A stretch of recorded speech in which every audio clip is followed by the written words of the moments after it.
పరిశుద్ధ గ్రంథములో 109వ కీర్తన 17వ వాక్యం చదవండి.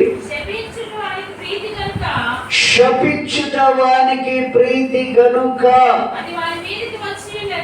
అది వాని మీదకి వచ్చి ఉన్నది. ఏ మనసు వాడిది? శపించే మనసు. ఎదుటోళ్ళందరినీ శపించడం పని. వాడు శపిస్తున్నప్పుడు అది తిరిగి రివర్స్ అయ్యి వాడి మీదకి వస్తుంది అని బైబిల్ చెప్తుంది. వాడికంట కొంతమంది ఉంటారు, ఎంతసేపు ఎదుటోళ్ళని వాళ్ళ జోలికి వెళ్ళకపోయినా వాళ్ళ ఎదుగుదలను చూసి వాళ్ళ దీవెనలను చూసి తట్టుకోలేక లోపల శపిస్తూ ఉంటారట. కొంతమంది బహిరంగంగా క్షేపిస్తారట. క్రైస్తవుల్లోనే నేను విన్నాను. ఏంటంట, ఎప్పుడు నాశనం అవుతావే? ఏంటి ఇచ్చినారు చెప్పండి. క్రైస్తవులు పని చేయొచ్చని క్షమించడం. 3 దోషులు దుమ్మెత్తి పోసొచ్చా. ఏమైతే పోసా? ఏమైంది? గాలిస్తే దుమ్ము నీ కళ్ళలోకి వస్తుంది. నిజంగా నేను చెప్తాను.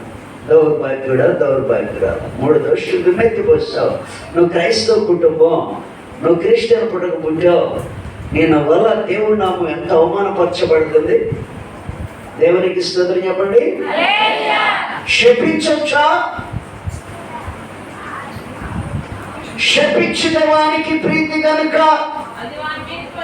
ఆ శాపం తిరిగి వాళ్ళ మీదకి వెళ్ళకుండా ఈ శపించిన వాళ్ళ మీదకి వస్తుందట. దేవునికి స్తోత్రం చెప్పండి. దేవునికి స్తోత్రం చెప్పండి. బైబిల్లో పేతురు భక్తుడు ఒక చక్కటి మాట మాట్లాడాడు. 1 పేతురు పత్రిక 3వ అధ్యాయం 9వ వాక్యం అనుకుంటా, చూడండి. 1 పేతురు పత్రిక 3:9 ఫీడ్ చేసుకోండి హృదయంలో. ఈ మాట క్రైస్తవ జనాంగము, క్రైస్తవ సమాజము, ఈ యూట్యూబ్ ద్వారా దేవుని మాటలు వింటున్న నా సహోదరి సహోదరుడా, హృదయంలో ఈ మాట ఫీడ్ చేసుకో. ఏ మాట అది? ఆశీర్వాదమునకు వారసులుగా ఉండుటకు మీరు పిలువబడితే కనుక. అమ్మ, వింటున్నారా సిస్టర్స్ అండ్ బ్రదర్స్? మీరు దేనికి పిలువబడ్డారు? దేవుడు దేనికోసం మీకోసం ప్రాణం పెట్టి పిలుచుకుని రక్షణ ఇచ్చి నా కుమారి నా కుమారుడు అని పిలుచుకుంటున్నాడు తెలుసా? మిమ్మల్ని ఆశీర్వాదానికి వారసులు చేయాలని తండ్రి ఉద్దేశం, యేసయ్య ఉద్దేశం, పరిశుద్ధాత్మ దేవుని ఉద్దేశం. ఆశీర్వాదమునకు వారసులుగా ఉండుటకు మీరు పిలువబడితే కనుక కీడుకు ప్రతి కీడు ఎవ్వరికి చేయొద్దు. మీకు కీడు చేస్తున్న వాళ్ళకు కూడా మీరు చేయొద్దు. దేవునికి స్తోత్రం చెప్పండి. ఎందుకంటే మీరు కీడు చేస్తే తిరిగి ఆ కీడు మీ మీదకి వస్తుంది. నీ శత్రువు కొరకు ప్రార్థన చేయన్నాడు దేవుడు. ఈ 3వ దిన ఉపవాస ప్రార్థనలో, 3వ దిన ఉపవాస ప్రార్థన పండుగలలో రేపు చివరి రోజు, ఈ 3వ దినాన దేవుడు అందిస్తున్నటువంటి చిన్న చిన్న చక్కటి సందేశాలు హృదయంలో ఫీడ్ చేసుకోండి. నాకు విన్నాం కదా వాక్యం ఏంటది? ఎవడు నా మాట విని నా మాట ఆలకించి అంగీకరించినా వారిని దీర్ఘాయుష్మంతుల్ని చేస్తాను. ఇప్పుడు ఆయన మాట ఏంటంటే, 2వ మాట, నువ్వెవరిని శపించద్దు.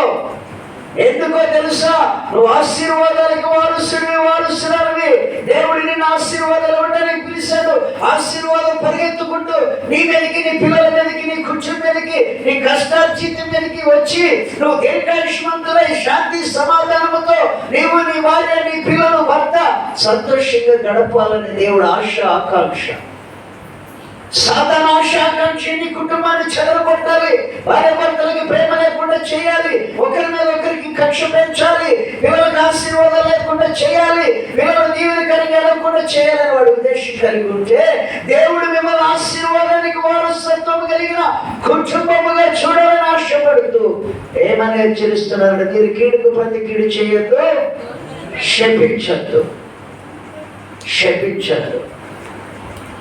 పొరపాటున మీకు ఇస్తున్న ఈ 3వ రోజు ఉపవాస ప్రార్థనలో మీరు ఎవరిని మిమ్మల్ని శపిస్తే దేవానికి స్తోత్రం అనండి. వెంటనే రివర్స్ అయి వాళ్ళ మీదకి వెళ్ళకపోతే చూడండి. నువ్వు శపించద్దు దేవుని మీద. పొరపాటున ఎన్నడూ శపించద్దు. దుమ్మెత్తి పోస్తానద్దు. గట్టి గాలి వచ్చిన టైంలో నీ కళ్ళు, ముక్కు, నోరు మొత్తం నిండిపోతాయి ఆ దుమ్ముతో. జాగ్రత్త. ఏళ్ళు ఇరవడానికి ప్రయత్నం చేయబాకండి. నీ ఏళ్ళు పట్టుకొని గబక్కన ఒకళ్ళు ఇరిగిందానికి అయిపోయింది అవచ్చు.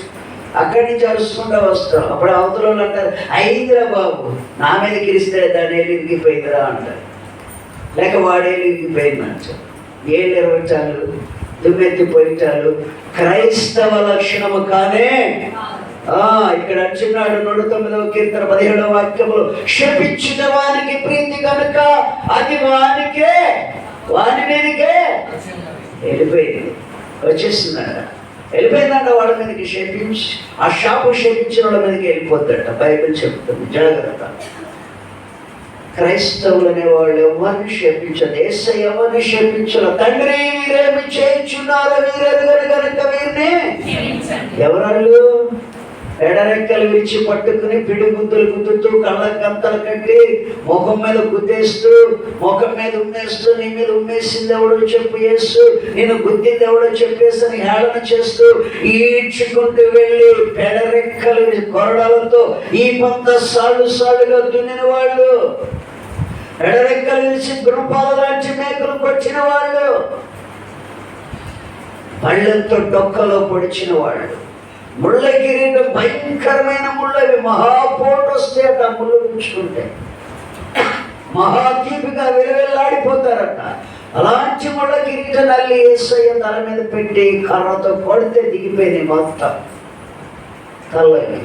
ఏరులే రక్తదారులు కారుతున్నాయి. దేవుని బిడ్డ, ఒక్కసారి ఆ తండ్రి ముఖాన్ని చూడు. నీ కనికరు అట్లా జాలికలు, అదంతా ఎవరి కోసం? నీ కోసం, నా కోసం. ఆ తండ్రి అలా కొడుతున్న వాళ్ళని శిలువలో ఉండి నీకు నాకు ఒక సందేశాన్ని ఇచ్చాడు. నన్ను ఇంతగా కొట్టిన వాళ్ళని నేను క్షమించినట్లే మిమ్మల్ని బాధ పెట్టిన వాళ్ళని మీరు క్షమించండి అని సందేశం. క్షమించండి, మీరు కూడా ఎంత బాధ పెట్టినా. క్షమించద్దు, క్షమించండి. క్షమించద్దు, క్షమించండి అనే సందేశం అది. ఆలకించావు ఆ మాట? ఆలకిస్తే అవలంబించు, పాటించు. ఆలకిస్తే అవలంబించు, పాటించు. తండ్రి వీరేమి చేయించున్నారో వీరెరుగరు కనుక వీరిని క్షమించు. ఆ మాట నీవు నేను పలికిన నాడు నిజ క్రైస్తవులము దేవుని బిడ్డలారా. 7వ దినం ఉపవాస ప్రార్థనలో నేను చెప్తున్నాను దేవుని పక్షిగా. ఆ మాట ఆలకించి అంగీకరించి ఆ మాట ప్రకారము నడిచిన నాడు నీ కుటుంబము శాంతి, సమాధానము, నెమ్మది, దేవుని దీవెనలతో నింపబడిపోతావు. క్షమించు, ప్రార్థించు. శత్రువు కొరకు క్షమించద్దు, కీడు తలపెట్టద్దు. క్షమించు, క్షమించద్దు, కీడు తలపెట్టద్దు. దేవుడు మిమ్మల్ని దీవించి దీవెనకరమైన నష్టపు నీడలో నీకు హాని చేసిన వారినందరినీ క్షమించే మనస్సు, నీకు కీడు చేసిన వారందరికీ తిరిగి కీడు చేయకుండా క్షమించే మనస్సు నా తండ్రి నీ తండ్రి నీకు దయచేయునుగాక. మంచి మనస్సాక్షి కలిగి ఉందుముగాక. కల్మోషము లేని మనస్సాక్షి కలిగి ఉందుముగాక. క్రీస్తు యేసుకు కలిగిన మంచి మనస్సు కలిగి ఉందుముగాక. లేచి నిలబడండి. రమ్య వచ్చి ఆరాధన చేస్తాడు. త్వరగా అందరు లేచి నిలబడాలి. 7వ దినం ఉపవాస ప్రార్థన నిన్ను నీ కుటుంబాన్ని దీవించే రీతిలో సందేశాలతో, ప్రార్థనలతో, స్థుతులతో, ఆరాధనలతో నడిపిస్తున్నారు పరిశుద్ధాత్మ దేవుడు. ఎంత ధన్యులు, ఎంత ధన్యులు, ఎంత ధన్యులు. హల్లెలూయా.